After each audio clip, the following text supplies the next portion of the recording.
was nice. Yeah, nice to see how you operated there for. It was nice. There too. Yeah, but no, I was. Sorry, I was due quite a substantial amount of time off, and I took it.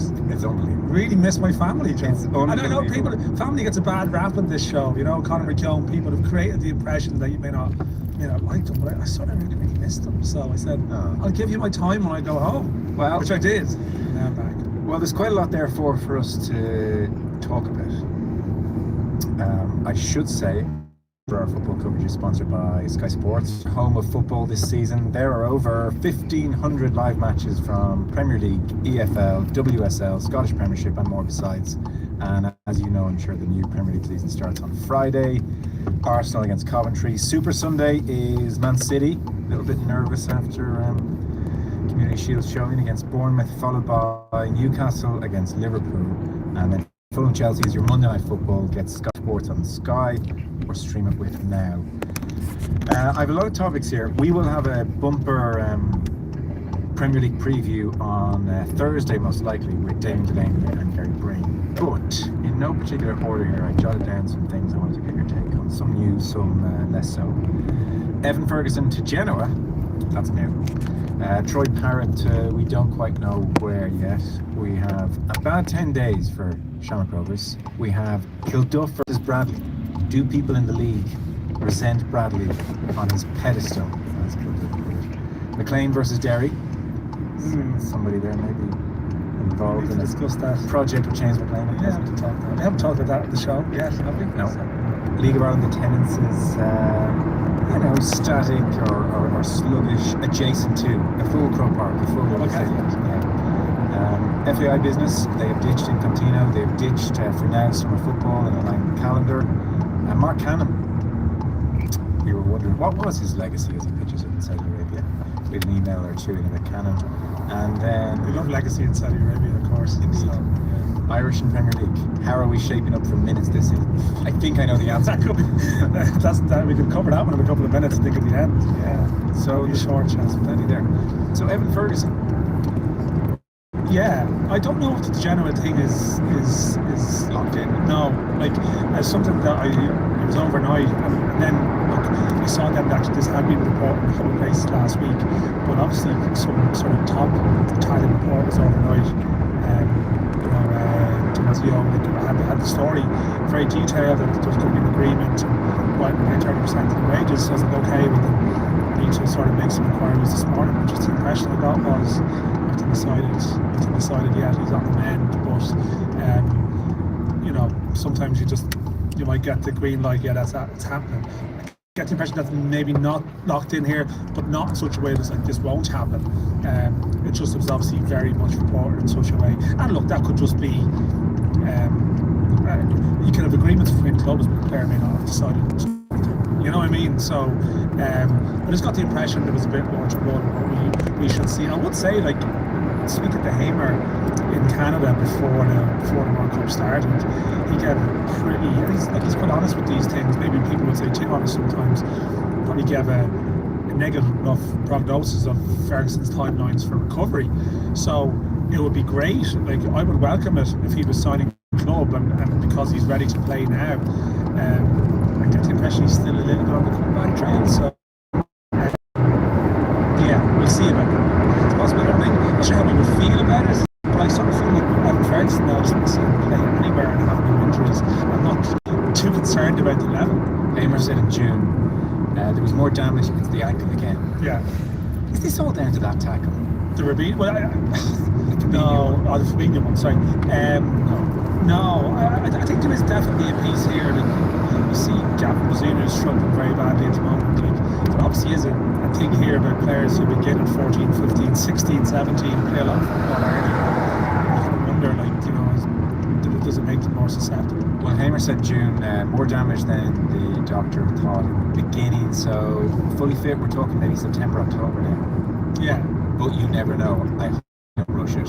Equally, I hope it's sooner. So this also on the table. Am I right to say either Roma didn't want him or they didn't want each other, or he didn't want Roma had the option to buy him, which they just did. Spring never really felt. No, like I mean, it seemed like the sporting director always spoke very positively about the manager, not so much. And like he didn't get a chance to show what he could really do there. Like he was in and out. And like I mean, the terrible thing was that the final injury he sustained was avoiding a photographer while going off the pitch after playing a part and going against Stuttgart. He sort of jumped out of the way to avoid a photographer and sort of landed funny. Now it's obviously exacerbated something that was probably there already. But they decided, I think, the initial prognosis wasn't too bad, but then they opened it up or whatever, they looked at it and went, we need to do this surgery now. The hope would be that this surgery, like, I mean, it would have cost them the World Cup if Ireland had made it, and that was the decision that was effectively made. So it wasn't taken lightly. It wasn't as though, like, at the time the decision was made, Ireland could have still have been in the World Cup. So, like, it was a call to make. So the hope is, like, this is why it does feel like it is crunch time, especially obviously crunch time, it's 20, you know what I mean? But probably just in terms of like decisions, it's kind of similar to the try one, that it can obviously try is still plenty of time on the side, but it sort of feels like now the decisions you make now are going to shape the next couple of years. But although with Evan, it just feels like he went to Roma, but then obviously it was a volatile place where the manager was making comments and there was pressure, and like maybe just somewhere where he's just going to play all the time and hopefully prove that his body is fine to work his way back to where he can probably get to. But he has that massive question mark, so like he can't avoid them. And when you talk to, say, the Ferguson camp or different people in and again with various sources, is it just like a non-starter? Just heading from Blanchardstown back to Drogheda. Rehabilitate there with the pressure, lots of minutes on. Maybe I've just come to this a little bit late, but obviously Celtic last week talking about Johnny Kenny. Oh, he's going to stay here. It's my understanding that this he's going to probably leave before the window of Celtic play ball. So there's manager comments here can be meaningless, but I think the Hamer comments there are pertinent in the sense of take your time. So like I don't want to pretend that I have insight into like something that I don't, in the sense that like I was just given the sense that this one maybe isn't as certain as it may have been reported. It doesn't mean that's not the case, but it will be a decision. Like it's, you know, they got 16th in Serie A last year. Well, if you go to Genoa and it doesn't work out, like it's obviously you need to be sure that the environment there is the right one you're going to. You want to be sure that like as much as he needs to play every week, he probably just needs to be in an environment where he's definitely wanted, it's definitely stable. Because I feel like he just needs 12 months, even if not making the headlines for like doing incredible things. It sort of feels like he just needs 12 months where he gets 35 games on the CV and just stabilise things. You see something like Aaron Connolly, who seems to be consistently having false dawns and new dawns, and the club count is racking up. So to go back to your previous point, maybe like there is probably a pragmatism, and maybe it's no harm to stay out Brighton for a couple of months and get fit and be ready for January if that's what it takes, rather than rushing something. But that's easier said than done. Premier League clubs need to balance their books now at times for various reasons as well. So yeah, okay. Genoa, obviously famous spot in Irish football. Looking out over the Ligurian Sea, Mediterranean, the beautiful part of the world. 3 seasons in Serie A. They had been relegated before that. So 16th, then 13th, then 11th the last 3 years. And generally looking over the last decade, with the exception of that drop to Serie B, they're a kind of mid to low table outfit. Their manager is Daniele De Rossi. So high profile former player. And we'll see. Ireland's first of those 4 games is September 24th. Kosovo, Israel, October 1st and 4th. So, based on Hamer's last chat with him in June, that'll be touch and go. Don't rush him back for that. Don't rush him. This is you steady as ship here with Ferguson. It's great. If I was an Ireland player, I'd be very happy to establish for other reasons. Do you want to do press? Yeah, let's deal with that one at a later date. We'll have plenty of time for that in the autumn. Yeah. Troy Paris. Here's my first question, not where. Why is it what's happening here? Forget pre-seasons, there are seasons starting. I just think these windows after a World Cup, like expecting things to happen quickly. Like Troy Parrott seems to be in a sequence with other players maybe and other targets, and I don't know, it feels like I've been speaking to some people involved about it, not this deal at all actually, but other deals, and it just seems slow. You might be caught in a sort of a long jam based in Club H and in Club B and then the World Cup, and then people come back from the World Cup, so yeah, that's what I mean. Of course, in an ideal world, you would like this done and have him in early, but it just doesn't seem to work that way sometimes. Look, it's not like he's sitting on the couch when he's training and active in the Netherlands.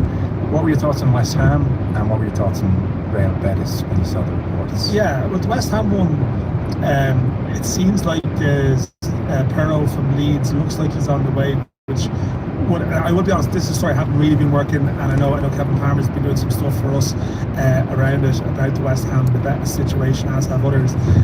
So I'm maybe more to give my opinion rather than sort of information based on it. Well, I ask because your opinion is actually what I want, because a lot of people's gut reaction was, that'd be mine as well, to be honest. Yeah, it doesn't, for me, it wouldn't appeal. I thought with Troy there was a big sense of getting out of London wasn't a bad thing for him, and finding a sort of, he seemed to have found a peace sort of where he was. I'm not suggesting there's any issues there. It actually looks like he's matured a lot in the last couple of years, but I think probably change of pace probably helps with that. That's good to know. My initial response to the West Ham thing is just, this is a reflection of football now, that it's kind of depressing that, like, ultimately Alkmaar seem to have an asking price. Who can afford that asking price? Well, in England, every club can almost afford that asking price because it's insane. Whereas Betis are a Champions League club, so you're talking about like a Champions League club in what should be, the second, third, top three, top four league, versus a Championship club. It just goes to show the utter power. And it's like this Deloitte money list that comes out every year. You suddenly have like Bournemouth and Brentford are like amongst the top 20 clubs in the world financially. There's asking price, and then there's also what wages you're going to pay. Yeah, and it's almost like if Alkmaar wants a particular fee, well then, as much as it seems like the plan from the Parrott camp has always been consistently, and this is a consistent message, is that his preference would not be to come back to England, and his preference would be to stay in sort of mainland Europe, and maybe Germany was viewed as the next step. You can have that mapped out in theory, but in practice, if your club is looking for X amount and what's an offer can only be matched by these clubs, but then unfortunately, like, economics takes hold. It's like with Jacob O'Brien. Now, it's actually worked out well with Jacob O'Brien, but when he left Lyon, coming home to Everton was a sense coming home, I say, as I'm coming back towards sort of where he'd be in England. There was that sense of, I was hoping he'd stay. Like, there was definitely interest from like Dortmund and the proper sort of big clubs, but the people looking after him still have to. They still have a responsibility here. Of course. What is it specifically you don't like about West Ham? There's a 9-minute slowdown caused by construction on N2 in 50 metres. Oh, man. You're still on the fastest route. What was that reflux? Well, it's just the reflux is. I think I would probably have the same response if it was any club that had been relegated last year. I think the Championship. I think it's a 46 game season. I think Troy Parrott has improved. Like Alkmaar in Europe every year. I was at a couple of his games, even when we played Ferencváros. I think it probably, in terms of adaptation to like international football, the pace of like playing, not just playing in Netherlands, but also playing 10, 12 European games a year in different places. I think that's a better fit than going from the Championship treadmill into, and also because there's so much money in, like even in West Ham, they have a good squad together. You can have 4 or 5 bad games there, and you can be out of the side, and they can afford to do something else. And that's, obviously you have belief in them, but you've sort of seen that with Evan Ferguson a bit. You go to, whereas I sort of feel like if a club in, if Betis, for example, or like a German club like Wolfsburg, who was mentioned previously, if they spend like 20 million quid on Troy Parrott, they sort of have to make that work. Yeah. So I'd be sort of hoping that it does seem to be a bit more to the bet stuff, just purely, again, seems to be some reports, but again, it seems like there's another couple of players in the shake-up. But the idea that Troy could go and play in Spain and then be playing in the Champions League over them, I just feel for his development, it would be a really great step. And all the other stuff, he's going to end up, I'm sure, back in England eventually. He is still, he's 25 years old, so 3 years in this next deal, and then you can do that at 27, 28 for sure. Yeah, very interesting. Shamrock Rovers. I'm conscious in this conversation. Can I just emphasise they're about to win the league again? Yeah, but it's fair points. It's fair concerns being raised. So the Ignatia one caught everyone by surprise, not least because the way the first leg went, they were 3-1 winners. They should have been up by more, and they went over to Albania and were 4-0 time. They lost 5-1. Ignatia down to 10 men second half. Stephen Bradley did not sugarcoat it, the worst performance he'd seen in his time at the club. And then they swiftly followed up 3-2 defeat to Lance, having been 2-0 up. Albeit the demands of Europe were a factor, and Bradley himself was happy with that performance. But still, there's certainly no double for Shamrock Rovers. And now suddenly they play Kupes of Finland to make the conference stage, group stages. They obviously lost out at Europa League level, which they've made 3 of the last 4 years. They're becoming accustomed to a conference league group stage team. Kupes, if you pay heed to the UEFA rankings, are 136th and Rovers are 103rd. So you'd make Rovers favourites to progress. I suppose the nature of what happened in Albania looms large, and I don't know Traffic what's the right is question about mental. Rovers. Are they having a little dip? Is this something more prolonged? What's Yeah, there's a couple of things. There's definitely a couple of nuances with it. There has been a feeling all year that they've been vulnerable. They're there to be shot in the league, and the reason that they're in control of the league is not because they've been good, it's that others have been bad. You know, Derry's been chaotic, but their spending wouldn't be far off Rovers. They've been really poor. Shells have been very disappointing. They made a push for it this year. They've had to change their manager. And even if you talk to fans of, say, Pats, who were second before the game on Sunday, they wouldn't even be sure that they're having a great season.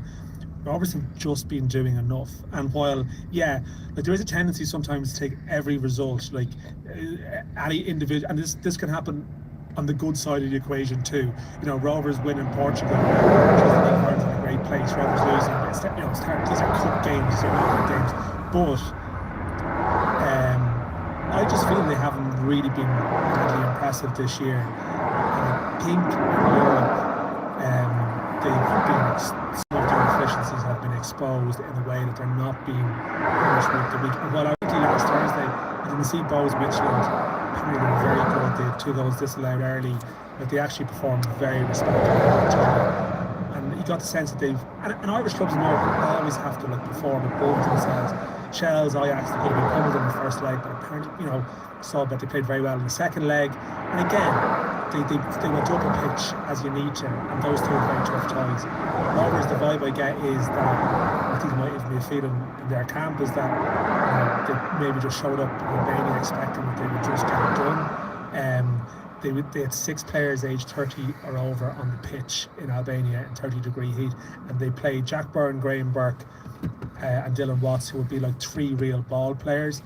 12 months ago, they had a brilliant win. I was at it in the Azores against Santa Clara in midfield, and they really, there's always a sense of, okay, we are a good side at home who dominates games at home. At this level, you need to, and there would be a sense of just playing 1 or 2 players might be perceived as like water carriers in relative sense, but they were very effective. And it feels like they picked a team where they almost thought they could go out on the pitch in Albania and dominate the game, and they got a rude awakening. Now that doesn't, they were terrible, and I did spend a lot of money still watching these streams the last couple of weeks. They should have won the first leg 4-5-1, but they could have lost this by more. And I just think it's a reminder they've had a little bit of bad luck with a couple of injuries. They're playing Aaron Green up front, who's in his mid-30s. John McGovern got injured a couple of weeks ago in a cup tie. Johnny Mandry's been injured. They missed real pace in their side, and they ended up looking quite old and slow last week. But they should have won the previous round against the team from Armenia. I just think they've had 2 years in a row without having a pre-season, and they've been on the go for a long time. And I just kind of wonder, is it just catching up with them? Pico, the hero at the World Cup, really poor last week. I think there's a massive I don't think they've recruited particularly well this year. They've recruited players who know the league, but I'm not sure if they've recruited players to really bring them to that level, the next level in Europe. And look, this game they could win it, but that's pretty much a 50-50 tie. I know you're talking about the coefficient. I mean, Coops, but they went straight away to Crystal Palace last year in the Conference League, and lost some players. That's a 50-50 tie. The one advantage would be for Rovers that they're not dealing with temperatures when you go over. They've lost all 3 away games badly, and they've won all 3 home games comfortably. Clearly, they're not setting up and doing well, comparing away from home. I know the issues about travel going over as well and stuff too. Yeah. Does ask a question about it. Yeah, it does. I think it does. And look, it's not as if in his time he hasn't had brilliant away results in Europe. Vienna, Molde, they won away and actually lost at home. You know, this time last year, winning away against the Portuguese. But the way you sort of paint that, and it's a simplification, obviously, is almost like, well, Bradley here has cracked the approach to European football, where they're going to be slightly more underdoggy versus at home, where they're going to dominate games. And what a clever way to approach both. Makes sense. Yeah. And yet this year, you're almost suggesting they've moved away from that in Europe. Yeah. So that's a very big decision. It is. Does Bradley get asked about that much? Like, has anyone sat down and said, why have you done this? Because you seem to have cracked the code last year. Yeah, I think his rebuttal probably would be he is missing some of the players who have to offer are unavailable. And that is actually, a valid point. Yeah. Like he is also missing some of the legs. Like, I think if Danny Mandra had been fit the whole time, he probably would have been involved. And so this is what I'm saying. It's not just the case of throw the book at someone and say, like, there are mitigating factors, but they seem to have. I don't know. It just strikes me as if it's a little bit of complacency. It could be just from the players' perspective that. I mentioned Bowes and Chelsea, played Ajax and Mitchell and so right. We have to step up here. If you'd said to me, if you said to anyone involved in it, before qualifying ties this summer, all leagues, which they are, and that they come in the groups, it's failure. That's a massive failure, and it would be patronising them to say other than that. They were given a good route to the they had a chance to 183 for petrol, 193 for diesel. Playoff, right? Genuinely, I think if they could have won those ties, they've played harder teams and played a lot better. So it may well be. Look, they're on the go a long time, and maybe some players are reaching that stage where it's like they're good enough to win the league. In Europe, always feel European teams need players in their early 20s and their upward curve in their career. They don't really have those. They've lost them. They've lost good players as well. Yeah. They have. But I think there's a real question mark. And these are 2 really big games. I mean, financially for the club, these mean a lot. But the weird thing about it is, selfishly, of course, I think it's conversation for the remainder of the year to have Rovers involved in these 6 Thursdays. Like it adds a lot of colour to the rest of the year, and God knows we're going to need it with some of the other stuff that's going to be going on in the autumn. But there is an argument going. They've been so dominant at home. While it would be catastrophic for them, would it be better for everyone else if they didn't actually make it 4 out of 5 and create a little bit more of a playing field next year that gives us a bit more of a title race, because it's been flat this year. You want the opposite of a rising tide lifting all boats. You come back to us. But I think that the bad thing is, I think that the teams at the bottom are getting better, but there's no doubt that the teams that are going to be 2nd, 3rd, 4th, 5th haven't taken the step. I don't know if they have the belief. Maybe a bit of Rovers' failure might give them the belief that actually Pat's agreement on Sunday was huge, just to show that they can do it. Because I do think that Rovers have they have the better players, but I think they have the mental edge over others. You're in a 5-minute slowdown on N2. You're on the fastest route. You should There's a bit of vulnerability there that I think we speak to people off record involved with other clubs. They may not come out and say it, but they would say privately that they would feel there was actually a chance to get at them this year. Damien Duff's season could have happened. From the outside, people were just looking and go, they're 10 points clear. Asher, like, they're dominant. They haven't been the best this year at all, and it's more grim for everyone else that they haven't capitalised. Yeah, okay. Yeah. It's the worst of every world. Yeah. Speaking of coming out and saying it, did you see in real time the Bobby Brown's tackle on King Gareth? Or did you see the Stephen? No, Bradley I was watching comments it first? that night. Yeah. Were you surprised then at full time when Bradley said it was the worst tackle in the league? Yeah, no, I was. Yeah. I was. I was surprised because What do you think prompted that? He was right next to it on the pitch. I don't know. Like Bradley did suggest afterwards, made some comment about like suggesting that Burns was making him or in some way or made some comment on the pitch. I can't find out. I do know I've heard since that I think Burns has been making attempts privately to contact people involved to try and resolve it. So See what he's done to so offend. no, yeah, but I think he's been in touch with Keane Barrett, see how he is and stuff like that. I think he underwent surgery the other day. So And was it from that tackle? yeah. Like it was. No, I still think Burns, like, you know, he there was he definitely probably saw a chance to leave something on or to have an aggressive challenge, but I think it was portrayed like unfairly, to be honest. You know, A coward's tackle. yeah. I think there's obviously there's a volume of emotion there with it, and obviously you feel like you're probably protecting your player and in the moment, but I think Kieran Goodluff meant to mind Bobby Burns previously had his leg broken in a challenge. Like, he is someone who's been on the other side of it. So I suppose you have this idea that someone being portrayed in that, like someone who's going out to do people. I don't know if that's him, but there was comments from Bradley in the aftermath which almost gave the impression that there had been a bit of chat on the pitch after. Still stuck in traffic. That what sort of really powered this response that they thought. I don't know, but I think a lot of people would have felt that Kieran Goodluff was powerfully entitled to defend his player in the way that he did. Yeah, so Kilduff said afterwards, I don't even think it was the worst tackle of the match. So probably best to avoid the And then N2 if you're trying to go northbound from Dublin. Traffic. He's got such entitlement, and he thinks his Bit opinions are crazy. facts. Everyone else is to blame. Maybe it's to distract from the fact he left the player on the pitch for as long as they did. To come out and say that he's a player, this is Burns who made the tackle, that player has achieved nothing in the game, that is just complete ignorance and entitlement. Talking down to people like that is condescending. It's a bad look. Get off your bloody pedestal. Get out of your ivory tower. You don't get to play the overseer. So he started defending his player and he just attacked Bradley. Actually, you've been annoying me a little bit. Yeah. Is there a sense that Stephen Bradley, who's, you know, at this stage he has ascended to almost an Alex Ferguson-esque level within the league in some respects, is playing that role and people increasingly resent it?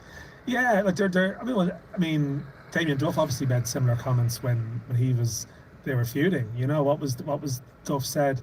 Yeah, I can't remember the specific line, but it was obviously he's got an opinion on everything or words to that effect. Even though Damien Duff would have obviously been accused of that at times. Why can't we all just not give interviews as well? Yeah. But I think towards the end, like sort of Duff started to, you know, actually I'm going to hit Bradley on this. You know, the guy's got an opinion on everything. But yeah, and other managers at times, but speaking in riddles and tongues, have probably tried to, like, I've intimated they feel this way, but have just never actually come out and said it. Whereas this Kieran Goodluff one was clinical. You sense several other managers in the league would have enjoyed Kilduff's comments a lot. Definitely. And look, I mean, you're never going to enjoy someone who wins everything all the time. And then, like, you know, and Bradley, and this is the thing, it's been a tough fortnight for him there because, like, he, you know, at times in the past, let's be honest, he although actually I looked it up after Ireland lost in Armenia. He actually wasn't, I will say, in the aftermath of that game. He was almost like, look, it's a bad game. 181 for petrol, 191 for diesel. In my mind, I'd imagine something more skating. But with Ireland, if you bring that up, obviously, I think a fair proportion of it would feel him really aggressively in your situation. And actually, Emma was a bit it's horrible, toxic situation. Absolutely all over. Like, really, no thanks to Bradley, they did. Yeah. And I think that has gone against Bradley as well, a little bit of perception. Yeah, and Bradley would say still that subsequent to that, when they had a conversation, you know, still there have been issues, and there's just still sort of been communication. The communication has been a little bit bad. I can't account for that. Turn into their discussions that have just been what he would say. Yeah, people probably would have a sense that, okay, what was Kilduff's line with the Irish Terror sense, okay, you you are the judge and jury on a lot of things, and he has earned the right to speak with authority. Like, he is the most successful manager in recent times. I'm sure you look at the figures, the group stages, everything. If someone like that doesn't have the authority to speak about football matters in Ireland, who does? But of course, when there are other managers there who are surely thinking, I'd love to have your resources now. What could I do if I had your resources? And I guess the point would be, with great power comes certain responsibility. If you have one of the most powerful voices, if not the most powerful, and you call someone a coward, yeah, that can stick. Yeah. Well, I mean, if another manager had said it, it wouldn't have created half the hassle. And now, for better or worse, Bobby Burns, cowards, and people's minds. Yeah. It's a big thing to go to. Yeah, no, it's like one of these things like Shane Farrell and Jimmy Phillip over a couple of years back. Like, the name gets dropped into the discussion. It's like there's a reference point there for people, an audience beyond the league audience. It's a footnoll square, not even. Yeah. Whereas it's defined in this. Yeah, but I think some people would say, and maybe it's in keeping with my earlier theme, that maybe a bit of spark and a bit of a bite back. It's calculated on it from Kilduff as well too. Sure. Like, Kilduff, it's a big test of him. It's like, you're just going to take it. It's like, what am I going to be? Sure. And he's laying down. So it's everyone, I think Kilduff is quite keen to get that message out there. And I got that impression. It didn't come from a regular post-match huddle, like that's not how it came out. And just the way he spoke, it just struck everyone. It's not the first time I've this time. It was planned. Let's take a short break.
Twist was, no, what you went to, and they're doing it. Derry City on the grounds, that McLean's what effect is not fit for purpose. He can't fulfill his contract, and it was part of the story that McLean is trying to go for training, and it's gone relatively quiet since.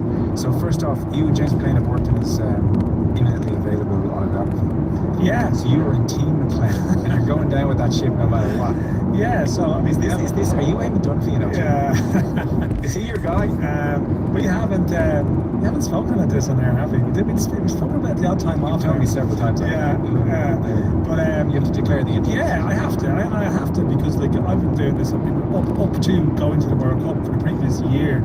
I was really sort of intensely working with James on his book, and it was finished before I went away. But like, I have been there, and when the book comes out, it's a lot easier for us to talk about it in a bit more detail about specific things in it. But like, I've been given incredible access to James across a period of time. I was in the house every week, stayed over several times. I was there all through the move from Wrexham to Derry, how that came out, the data, it was all happening. I actually, by a complete coincidence, happened to be there when it was all going on. So I have been inside the tent on this, and it's unusual because often with like these news stories, and we'll talk about other things, other people, we'll sit around talking about people, and we'll suppose what we might think about them. We don't necessarily know what they're like when they go home and close the front door. I sort of feel like I have that insight with James. So that probably does, being honest, of course it's going to colour my opinion of him. I think I have a very good understanding of James Ottens and what he's like. You know what? For the purpose of this one in particular, it might not be the worst we have someone who might be more inclined to understand. Because from the outside, based on emails, based on the online chatter, most people look at McLean and just think, whatever about the latest feud with Derry's body, they think he behaved very badly around the Instagram posts. They think that stuff with Roddy is unbecoming and silly, and he shouldn't be involved at his age. sacked? Is the coincidence not really like you're wielding this power, you're very highly paid, you're not behaving well, in the sense? I mean, what do you think? The strongest defence we had in McLean was the lads, let's be fair.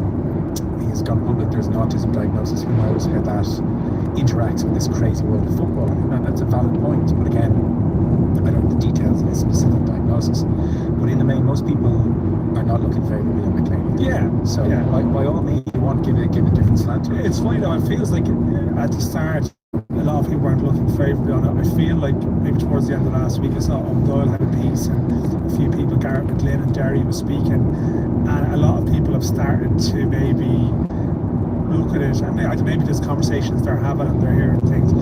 Look, as it said, McLean had a point. You know, yeah, he said, that effectively, like the environment he's been in. Like, what I would say about James is an obsessive, and I think that's something that will come across probably in the book, certainly. Like, to me, doing the book with James is not people. I think there may be an expectation of some kind of golden cleric sort of score settling thing, whereas more the way I and I thought was more also using their voices, trying to understand his personality and why he is the way that he is.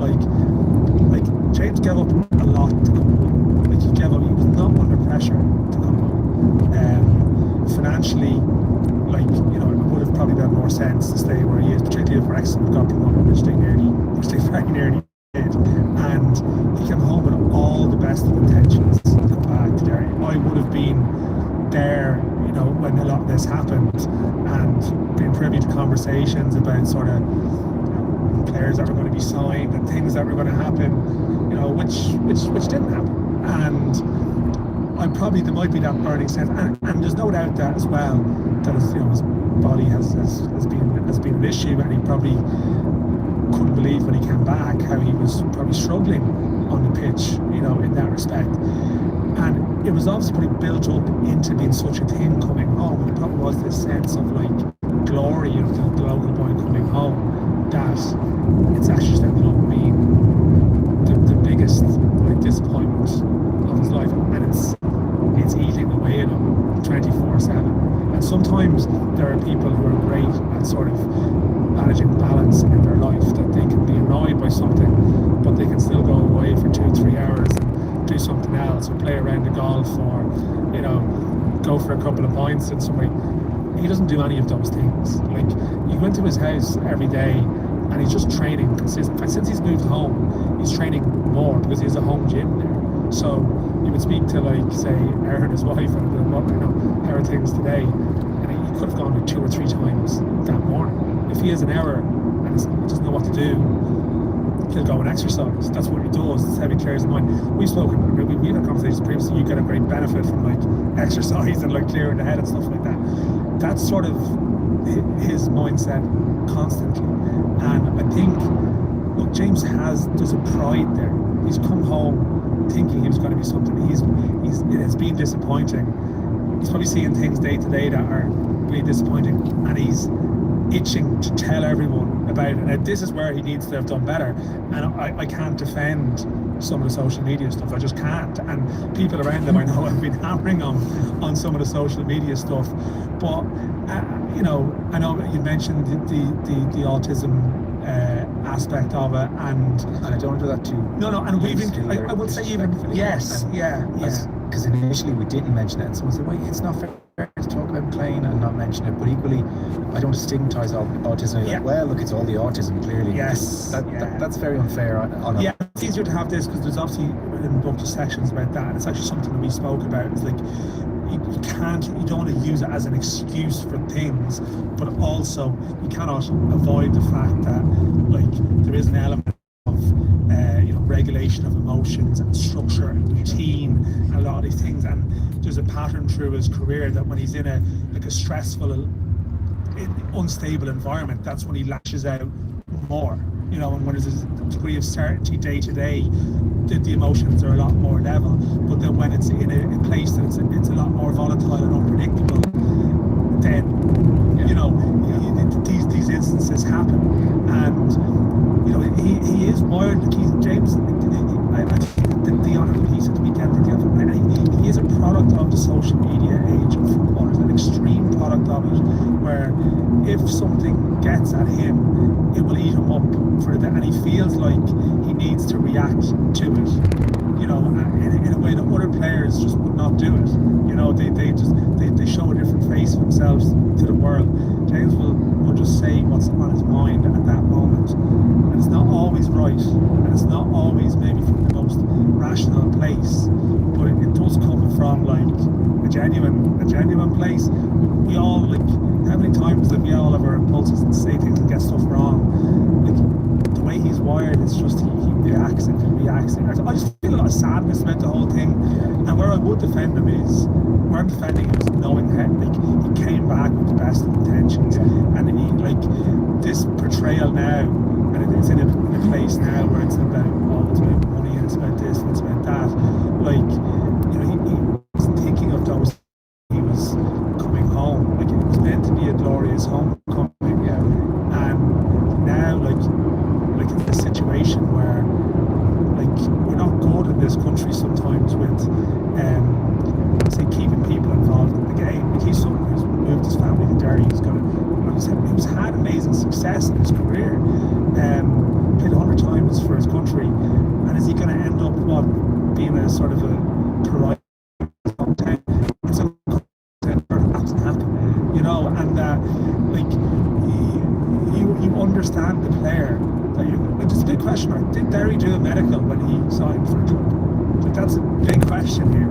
I think it's a very fair question to ask, for no the answer to it, you know. So feels like a retarded question. Yes. So you know, that they would probably try and escalate it to a point of probably the need that you're dealing with. And I get it. I'm going to get a lot of shit over this. I'm getting it already from people who, as you posited at the start, and very fairly, that this is indefensible, some of this stuff, and he's 37 and etc. Senior pro, should know better. Of course, I completely get it. I do get why people would say that. Sometimes you're looking at it and going, oh, yeah, I wish you hadn't, you know, you hadn't done it in that particular way. But I mean, I think even Owen Doyle's piece last week made the point. It's like, well, the things that he's complaining about, is there actual valid points here? Like, the manager definitely wasn't up to it. You know, like, I've heard nothing, and the bad thing is the process is good. But I was actually quite conscious of not getting into that. But like, players and stuff, it was clear that it's not the man for the job at all. And probably the day-to-day environment at the club, the training, and obviously it's triggered up to a point where it's gone too far. You know? But no, that's a really fair and interesting argument to put forward. We'll talk more about him, I suspect. I think it's easy. Yeah, just things in his life that, like, you have to understand where someone comes from and what makes them what they are and how to react to situations. You can't assume that everyone is the same in terms of the experiences that they've had. Of course. Yeah. Just one question I was going to ask. If you asked Roy Keane now, never made a mistake, he would, with 10% mischief and I worry 90% sincerity, say, so, yeah. If I said to James now, that Instagram post, that's a mistake, would he say, no? Or would he say, I know, I get these mad rushes, it happens, 4 days later I'm thinking, James, what are you doing? Which side is he on? I think there'd be a bit of both. Like, he would acknowledge, yeah, you know, we have stuff about sort of the instinctive reaction. I think he has a sort of he has a period of redness that just can last for quite a long time. He won't rest until he's got his response in. And then once he gets the response in, it's sort of it just comes. The relief is there. And like I said, there's been things he's done. There's obviously child incident and other things, you know, which you get an insight into the way of football, the character, and how he responds to things. And it was always the right thing to do. Obviously, it's okay. We'll see it now. Is he doing anything? So I think what has to happen this week is that they need an independent head expert to assess the ball on his head. But there wouldn't be huge optimism, I don't think. I haven't spoken to anyone on any side who is expecting James to be, like, play competing against soon. The only thing that could happen, they could appoint a new manager to decide. So hang on, it's just Okay, time getting against us. FAI business, there was quite a lot between Infantino, summer football, Irish Premier League, our Canada's legacy. Do you want to, because I know you were an interested listener over the past week or so, where, you know, like Aidan Smart had a piece that League of Ireland attendances aren't exactly burgeoning at the moment, or the post-COVID boom has certainly stabilised. And this was adjacent to Croke Park, the Aviva. People here are desperate for live football. Oh, just the discourse. The discourse. When I was picking my time to return to work, I must admit, I'll be honest, I'll get in trouble upstairs, but I was looking at the schedule. I was due to be back probably last Thursday, the day after the Croke Park game. I was like, you know, we went away on holiday, but I was sort of half relieved going, I could see this coming around the tracks, that there would be this like juxtaposition here. My only issue would be that it's mad how people are being labelled in groups. Like, I know loads, maybe that's my algorithm, a lot of League of Ireland fans who were at the game on Wednesday, were at the game on Thursday, that they were in Croke Park and they were in Talca Park. And I do think there can be a simplification of how these debates are presented based on a sort of a tired trope of the LOI fans are like angry, like presuming to know how they would feel about the game on Wednesday.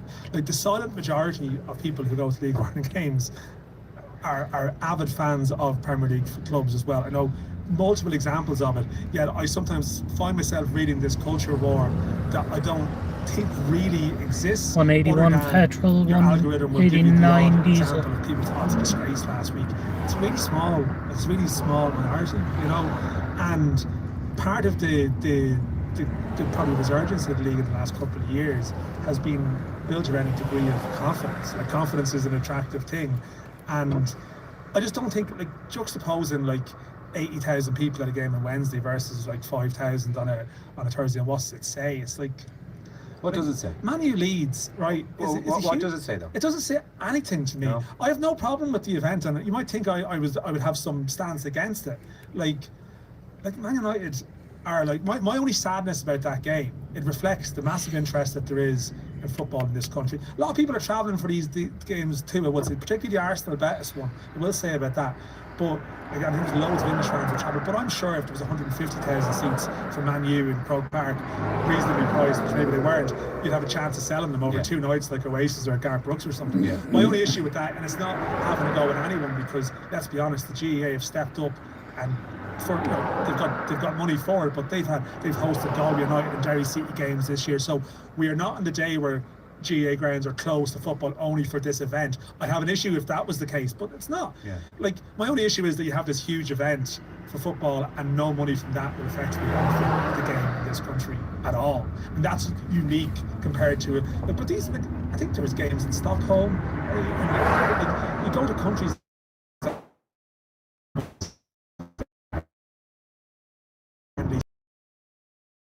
Too many people who are actually that bothered over it, but I mean that the League of Ireland fans are begrudging this. They're a fair portrayal. I think sometimes I hate how it's actually portrayed as though that there's a massive crossover. I actually think in this country there's a lot of people who's match-going fans in all codes and sports, as opposed to it being this label here and this label there. It's not really like that. Yes, like, I would prefer when these friendlies happen that there would be some sense that money is going back into the development of the game. The Arsenal Betis one, I mean, the FAI hosting these games with the help of the Aviva Stadium, and look, that's going towards servicing debt or whatever. But I would say, like, there's loads of English fans go for that game. In fact, Shamrock Rovers held a campaign to get some Arsenal fans and Betis fans to go to their European game on Tuesday, and they did. Like, and I saw Arsenal fans who were at the game on Tuesday who were like just match-going football fans, and they're being sort of presented as, like, many of these have been a cup final. Definitely a cup final in the last couple of years. It's done fine as a standalone. And League of Ireland attendances were always going to be one, because I remember this 3 years ago.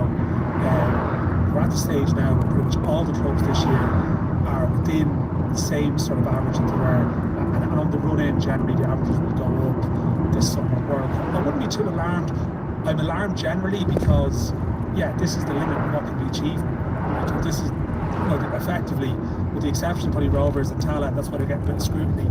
Most clubs, and I nearly would look at it in a different way and think it's been an uninspiring year.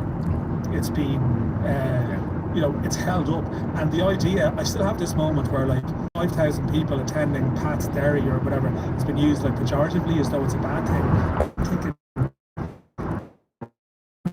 thinking years at them. So we're okay. Chill out. And people will go to the games in Croke Park. Absolutely fine. A lot of those people actually, you'll find, are open-minded to doing stuff as well, and you have to go and get them rather than depend on them. And I don't think there's that groundswell against it that people imagine that there is. And I just wanted to make that point because we're too obsessed, I think, in this country sometimes with the GAA against rugby and rugby against football and whatever. Like, often actually a lot of people are very open-minded to all things. Yeah, and watch them all. FAI edition Contino, this was last Thursday. Is this like a Euro 2028 UEFA? I mean, we're Team UEFA. Come on in. I don't know what to make of this. Yeah, they waited until other people did it. Who's more important to them, UEFA or FIFA? UEFA have taken a stance. Look, the FAI are not proactive on anything. Yeah. I'm loath to give them any credit. Look, we have a situation again, I'm almost speaking around it, but we have an Israel situation coming, obviously down the tracks. Like, it's clear that the FAI don't really have the financial independence to take a stance on anything. And with this one, yeah, they waited until, well, this is extreme caution. Is it now okay? Very safe. And I see the Scots are still getting a bit grief. Yeah, they've said because but then it's like, well, they do have one of their key officials is sort of around the FIFA top table. So this is all politics. I can't give associations huge amount of credit here for any of their actions. Like, UEFA aren't the good guys either, as well. It is a very important point to make. Like, in this instance, they are. But like, UEFA have been terrible on a lot of other issues as well too. So I just take a dim view of the whole thing. Summer football Align calendar shelved. Yeah. Really petered out post March. It happened on did it happen? I'm not sure if it was on a busy news day that it sort of happened. But it did. Like, this has been coming like for Kennedy tried to do this, did his road shows. He departed the scene. Nobody was there to pick up the baton and enforce it through or take on that fight. Is that the gist of what happened? Yeah, like effectively, but there was a big vote. I'm bringing it back to the Israel thing. There was a big vote in the assembly. Like, I was there, and there was a sense of, we're doing this. Yeah. And then afterwards there was a protest and against it, strong. The board was actually just can't do this anymore. So they actually didn't back their own vote. They wrote back on their own vote. The board eventually said, like, this causes us a lot of problems, so let's just not do this. So it obviously called into question their own democratic processes. So, look, that's probably one aspect of this. The other aspect that most people would be engaged with is, did they reach the right decision at the end of it? I know you had Aidan O'Hara's on, who's like very well sort of steeped in sort of schoolboy football now. He felt football. Really didn't catch it.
In fairness, I have given one a lesson. Over.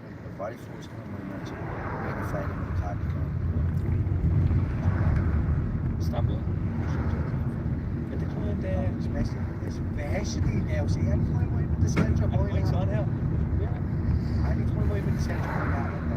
That person will be this is the We can't do the day. difference. Good and cheap paid. I'm secure. Normally when one door slams in your face, the window opens, screw up over there. Let's go. No, but she said it to me then. Wait. can't remember what we were getting. We're getting food, and just like you want, we got our food, so much. We wrote down the law and he said, he started slapping the buckets. I told you we were out before, and we were out 4 or 5 months, but we met another group of lads at the games together, and we're like, oh yeah, we'll just go in and there's food, getting ordered, cocktails and all getting ordered. That was like fucking spirits and shorts getting ordered. And then the bill came. The bill was about 8 quid. And one of the boys, my phone, there was a password in too many times. And Joe A calls me, you've 2 minutes. You're a clever boy. You're not getting off of that. It's good take keep going. Just in case you ever need it. What, just block your phone? Just get your phone, just launch it out, it's phone clearly. It's what they lose on my phone. When was the last time you tapped your card? So we haven't done that in a long time. We just tap my phone all the time. We were talking about the people having trouble ordering excuses.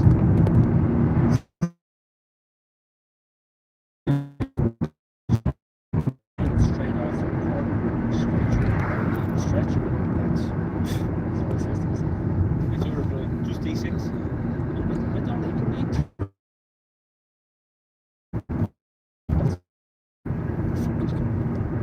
That was my wife. I could eat 6 and go on and on. So 6 isn't nearly a challenge.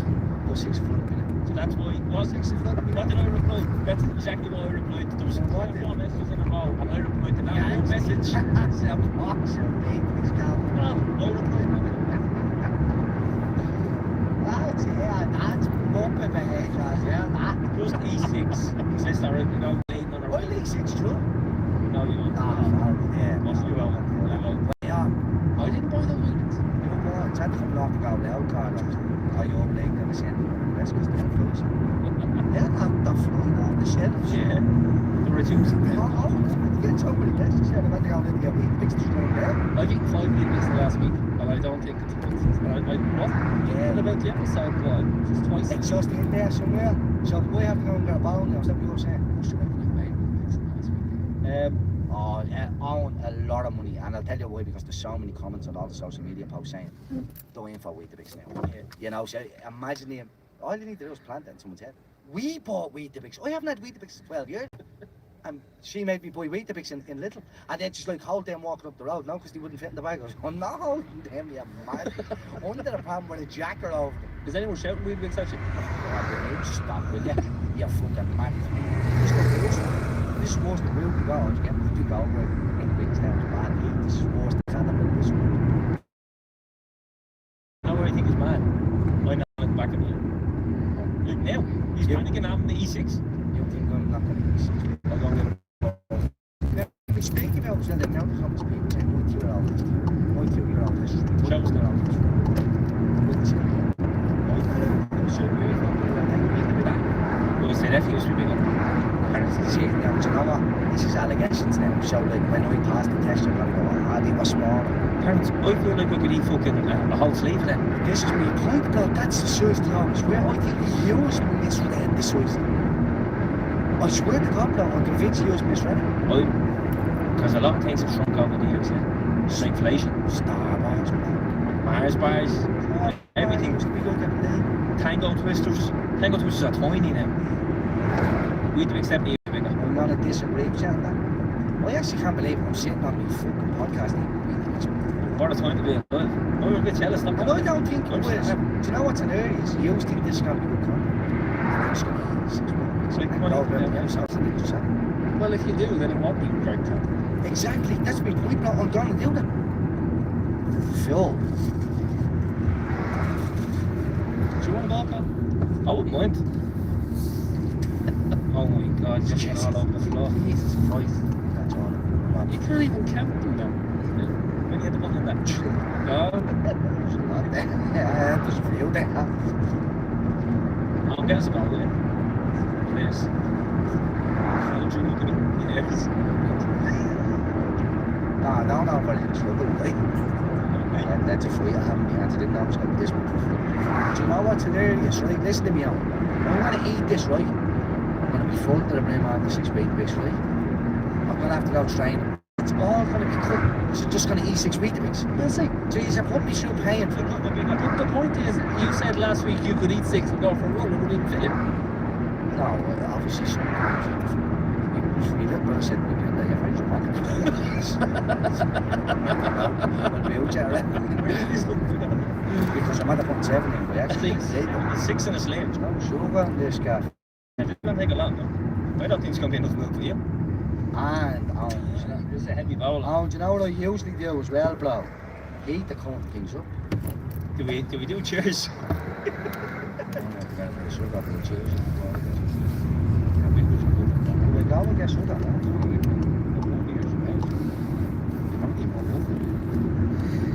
Not the corn. No, this is ASMR, people want. And just the most common people. And Calvin, he tried to break the world record. How about your tongue? This is tongue. This is tongue.